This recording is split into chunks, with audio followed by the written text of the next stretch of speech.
Kiai ngaji omane lho, aku ki ngaji terus ya. Lha niki wau kali Haji Abdul Salam Mujib kula ngaji. Dari rumah sama etok-etokan kula nggawa kitab Riyadhus Shalihin saking griya. Inilah kelemahan umat Islam khususnya di Indonesia. Ketika sudah merasa alim, sudah banyak pengikut santri jamaahnya, lalu dia diam, tidak melanjutkan studinya, belajarnya, apalagi mutolaahnya. Akhirnya apa? Jumud namanya, alias tidak mu'rob, alias mabni namanya. Wal ismu huwa, alias cuma statis. Nah ini kebanyakan yang ada di negara kita. Oleh sebab itu, jika tadi Pak Ustadz bertanya tentang saya, tentang ibunya Nabi Adam, nanti saya terangkan. Elek-elek kula niki pernah mondok 14 tahun. Kuliah niku ya lami sami nggih.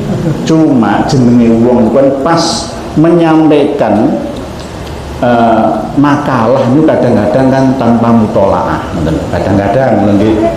Kados niku wau seandainya Haji Abdul Salam Mujib menyampaikan ada yang tidak pas, tapi menurut Nawawi dia pas. Coba Pak, dengan kitab kula. Jadi boleh-boleh saja, boleh beda, tujuannya sama. Nggih. Tadi saya juga menyimak dan memperhatikannya. Tadi Haji Abdul Salam Mujib nggak salah. Dan redaksinya saja bisa beda. Misalkan wa ma'nahu yaj'alu tegese ndadekno sapa Rabbi fiya ing dalem ingsun kuwata man ing kekuatane wong akala kang mangan sapa man wasyari balan ngombe sapa man. Tapi tadi Haji Raden Abdul Salam Mujib fi kuwatiman fi kuwatin fiya kuatan min aklin wasyurbin. Ini enggak apa-apa. Dia pada bener gitu loh. Nah, inilah Maksudnya beda. Nggih, redaksinya beda kadang-kadang. Beda menawi. Nggih, fiya kuwatan man akala wasyariba. Nggih, beda nggih. Lah, di dalam membaca kitab nasab dan sejarah itu kadang antara manuskrip dengan versi cetak pertamanya, versi cetak keduanya itu berbeda. Nanti para Ustadz Kiai jamaah semua mungkin bila ingin mendapatkan kitab-kitab langka yang dulu kita belum pernah punya, hubungi saya, hubungi Abah Zabidi Abah Yai Zabidi, nanti akan saya kasih cuma-cuma. Kadang-kadang memang salah cetaknya, kadang-kadang saya salah bacanya, tapi untuk maknanya tidak. Oleh sebab itu inilah kekayaan santri-santri pesantren kita yang tidak dimiliki oleh para habaib yang ada di Indonesia. Jadi seandainya potensi pondok-pondok pesantren ini benar-benar mau di-up semua, baru-baru saja saya buka referensi dokumentasi kitab-kitab saya ketika dibutuhkan untuk meluruskan sejarah pernasaban yang ada. Baru ini nggih ilmunya nggih. Nyuwun ngapunten nggih Yai nggih.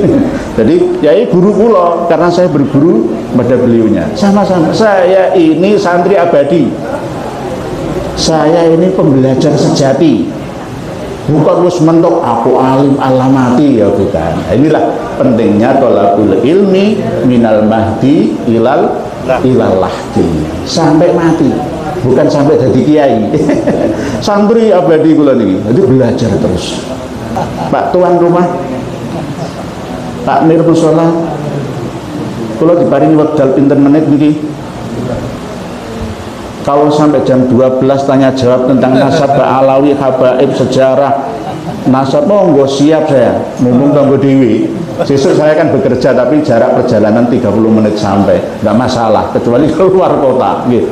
Nah ini sebelum kita memasuki materi apa yang sering saya sampaikan. Tadi siang juga saya dikritik kasih masukan sama MUI pusat yang mengatakan bahwa Kiai Ihya itu suruh ngaji lagi. Loh saya sudah ngaji lagi kok. Setiap hari itu saya ngaji. Ya ngajar ya ngaji kulaan, dol kulaan. Jadi nggak bangkrut saya. Lah kalau saya sudah mentok nggak kulaan, ilmu itu tok sing tak wehno. Bangkrut ibaratnya wong dagang toko kurang ana stok. Jadi saya harus belajar kepada semua orang. Tidak boleh wis ngaku paling segalanya. Nah, masalah Nabi Adam. Nggih. Apakah saya bisa menghadirkan kitabnya? Ada. Cuma selama ini kita tidak pernah mempelajarinya. Kitab Riyadhus Shalihin karya Imam An-Nawawi, bukan Banten, bukan, 1896 hadis isinya.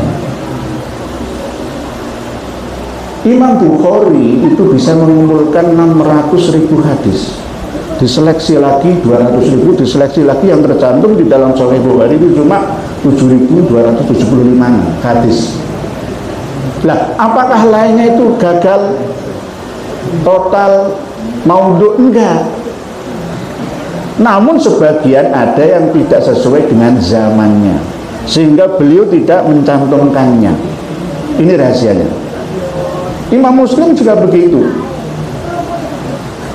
Imam An-Nasai, Imam Tirmidzi, Imam Ibnu Majah, Imam Abu Dawud, bahkan Musnad Ahmad dan lain sebagainya, Mustadrak, semuanya banyak hadis-hadis selain yang tidak ditulis di dalam buku karyanya.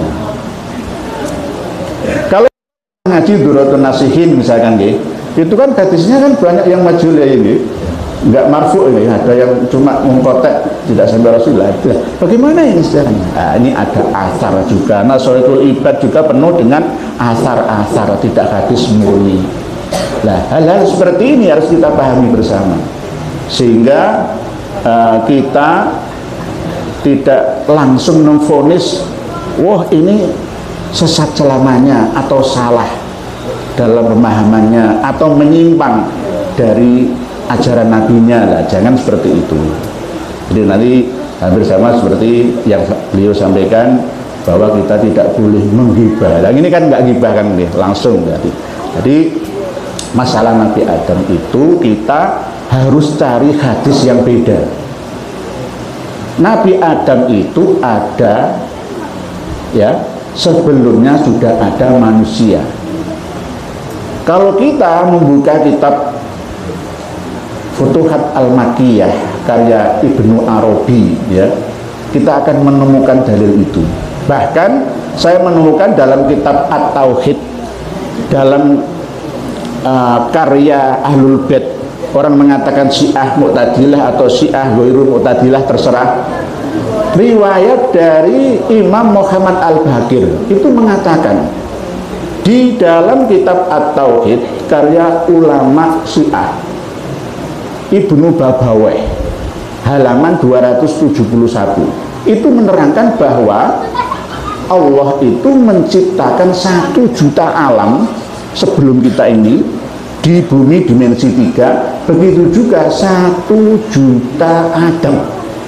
Dan Adam, bapak nenek kakek moyang kita, itu Adam yang terakhir, tidak 100.000. Lah kalau yang 100.000 itu alama qala al-Imam Ja'far Shadiq.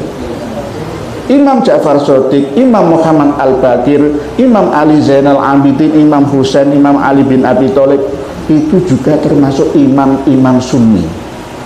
Walaupun hadisnya tidak distandar sahihkan oleh Imam Bukhari, tetapi oleh kalangan Syi'i, Ahlul Bait Nabi, ini tetap dipegang, yang tidak berhubungan dengan ubudiyah ataupun muamalah, tapi ini berhubungan dengan syajarah atau sejarah. Kitab At-Tauhid halaman 271 bahwa Allah itu menciptakan 1 juta alfi Adam di bumi ini. Kalau di dalam pemahaman hadis yang difahami oleh Ibnu Arabi, dari Andalusi, ini 100.000 alama qala al-Imam Ja'far As-Shadiq. Nah, hal-hal seperti ini kan pesantren jalan mengkaji ya, karena ini termasuk bagian daripada hadis aneh, hadis aneh, tetapi ada, saya punya kitabnya. Jadi nanti kalau misalkan MUI pusat mau mengundang saya siapkan. Jadi apa yang saya sampaikan itu ada sumber datanya sekaligus penyeimbang faktanya. Ada teksnya dan ada konteksnya. Ada tekstualnya dan ada kontekstualnya, ada ayat kauliyahnya dan kauniyahnya. Jadi tidak ngawur, dulu itu nggak ada seperti itu. Lah dulu kita kan memahami bahwa Habaib Alawi itu kan cucu Nabi, kan begitu, guys. Tapi sekarang kan beda. Beda ketika kita sudah mampu menampilkan data, akhirnya berubahlah pemahaman kita. Lah apakah pemahaman kiai atau ulama-ulama kita dulu salah? Tidak, benar di zamannya. Benar di zamannya. Sampai hari ini tadi saya dibantah sama seorang kiai dari Banten mengirimkan saya kitab Al-Hajj karya Sayyid Muhammad bin Alwi Al-Maliki yang mengatakan di dalam halaman 95 bahwa Sayyid Muhammad bin Alwi Al-Maliki Al-Hasani itu juga mengakui Habib Abdullah bin Alwi Al-Haddad Al-Husaini Al-Alawi min Al-Hadrami. Saya bantah, menyebut, mencantum itu belum tentu mengisbat. Karena apa? Kemungkinan besar beliau Sayyid Muhammad belum melihat secara menyamping, tracking kiri, kanan, depan, belakang, atas, bawah kitab-kitab lainnya. Saya menemukan kitab Diwan Al-Imam Al-Haddad, kitab Majmu' Kalam Habib Ahmad bin Abdurrahman bin Ali As-Segaf. Saya menemukan kitab Ijabatud Da'i. Untuk memverifikasi kitab-kitab ini, saya kepung dari segala arah. Akhirnya, oh berarti jika ada yang masih percaya dengan kewilayah kewaliannya Habib Abdullah bin Alwi Al-Haddad, berarti belum membaca kitab atau sirah, biografi manaqib beliaunya. Nah, inilah pentingnya kita untuk terus mengangkat, mengupdate pemahaman kita selamanya, gitu, selamanya. Jadi ini yang untuk mukadimahnya saja, masalah Nabi Adam itu.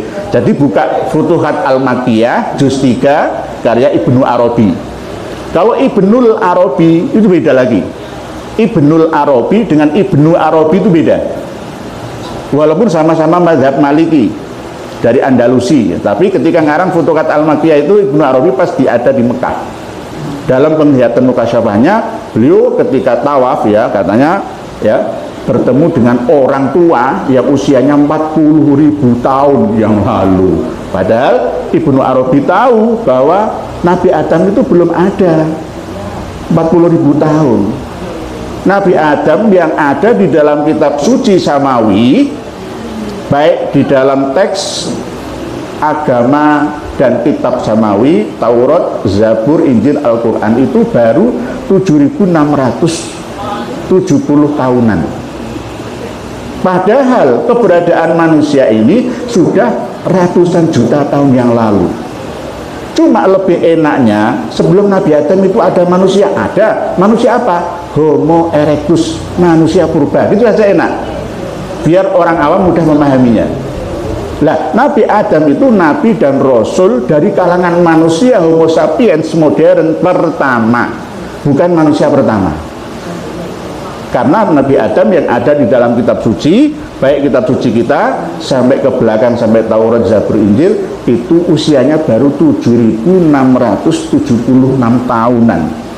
Padahal bumi ini sudah miliaran atau 12 miliar tahun berjalan. Kiamat sudah berjalan berkali-kali. Oleh sebab itu nanti kalau kita masih jumud, nggak ada. Ya ayyuhan nasu, ya ayyuhan nasu taqu rabbakumul ladzi khalaqakum min nafsin wahidatin wa khalaqa minha zawjaha wa batha minhuma rijalan katsiran wa nisaa wattaqullaha alladzi tasaaluna bihi wal arham. Jelas nafsin wahidah itu Nabi Adam. Wa zawjaha Hawa, enggak begitu. Itu tafsir salaf. Tafsir kholaf beda lagi. Nafsin wahidah itu stem cell yang mendapatkan perintah langsung dari Allah melalui kun, sunnatullah, lalu fayakun, fayakun. Jangan kling langsung, enggak. Lalu membelah diri menjadi jenis kelamin, bisa laki dan perempuan. Itu nafsin wahidah. Wa khalaqa minha zaujaha. Kenapa enggak zaujata saja? Zaujah. Karena secara sunnatullah hukum alam kausalitas, setiap umat manusia itu terlahir keluar dari rahim ibu-ibunya mereka. Nggak ada yang keluar dari pohon, batu, telur, itu nggak ada. Melalui proses alami. Walaupun di dalam ayat 78 An-Nahl ya, wallahu akhrajakum min butuni ummahatikum, itu kadang itu bukan Nabi Adam, itu untuk kita umat manusia. Oke, siap. Enggak, itu berlaku untuk semua. 30 tafsir yang saya pelajari memang Nabi Adam versi kita yang terakhir itu la aba wala orang duwe bapak orang duwe ibu kan ngoten nggih. Tapi setelah tafsir kholaf yang kami pelajari selama ini ketemu datanya bahwa Nabi Adam itu memiliki ibu, tidak memiliki bapak. Sama dengan Nabi Isa memiliki ibu, tidak memiliki bapak. Nah, terus tafsirnya yang sore mana ya? Nanti saya terangkan terus. Saya terangkan terus secara berkala. Sesuai dengan data-data manuskrip yang ada. Kiri, kanan, depan, belakang, atas, bawah semua itu. Jadi ini masalah Nabi Adam saja. Belum lagi nanti masalah yang terkait dengan apakah Kiai tidak mempercayai Habaib Alawi itu cucu Nabi misalkan gitu. Saya berdasarkan data, bukan merupakan khayalan atau pendapat pribadi saya, tidak. Jadi data itu sudah kami kumpulkan lama, cuma sejak 3 tahun belakangan ini saja kami buka. Dulunya sudah sebenarnya, cuma saya sembunyikan ya dari nanti dibutuhkan suatu saat saja. Ini ya sama dengan ini itu. Dulu itu benar, sekarang bisa salah. Sama seperti lagunya Roma Irama 135 juta tahun 1977 benar, sekarang salah, harus update. 282 juta penduduk Indonesia, harus begitu. Nggak boleh 135 diguyung wong. Coba nyanyi ngono caiki, oh diguyung wong, salah itu. Tapi dulu benar. Lah inilah yang namanya perkembangan dinamika ilmu pengetahuan. Tidak mengganggu masalah akidah la ilaha illallah Muhammadur Rasulullah. Oke, paten itu tidak bisa dirubah. Cuma ada penambahan wawasan pemahaman, meluaskan saja nih bahasan pemahamannya.